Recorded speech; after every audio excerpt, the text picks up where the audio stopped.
Samantala, hinihintay pa ng Department of Foreign Affairs ang tugon ni UN Special Rapporteur on Extrajudicial Executions, Agnes Callamard, sa paanyaya ng pamahalaan na magsagawa ng sariling investigasyon kaugnay sa isinasagawang kampanya kontra iligal na droga ni Pangulong Rodrigo Duterte.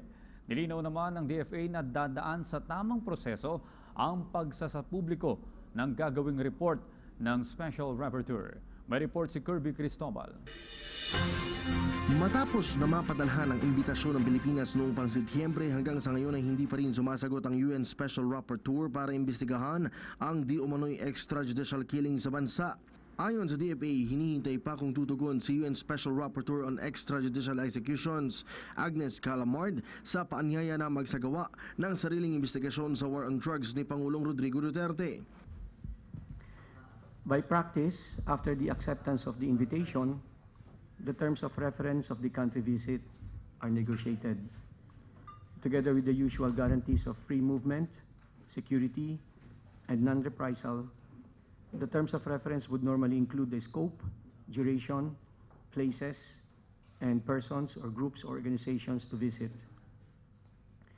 Umaasa rin ang gobyerno ng Pilipinas na magiging balanse ang gagawing investigasyon para sa kapakanan ng bawat isa.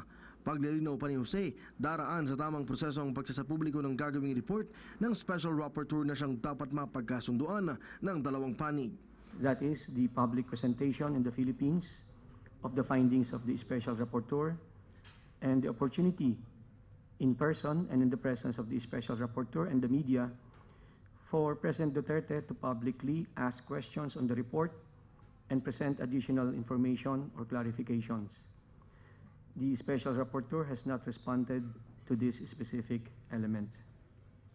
Dagdag pa ng opisyal na hindi na single out ang Pilipinas sa pagbisita. Sa katunayan ay bukas ngang pamahalaan sa mga miyembro ng United Nations sa mga nais na magsaliksik.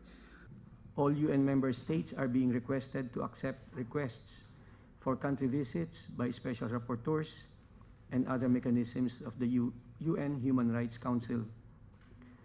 The Philippines has in the past invited other special rapporteurs to visit. Recent country visitors were the special rapporteur on internally displaced persons and the special rapporteur on right to food. Para sa PTV News, Kirby Cristobal.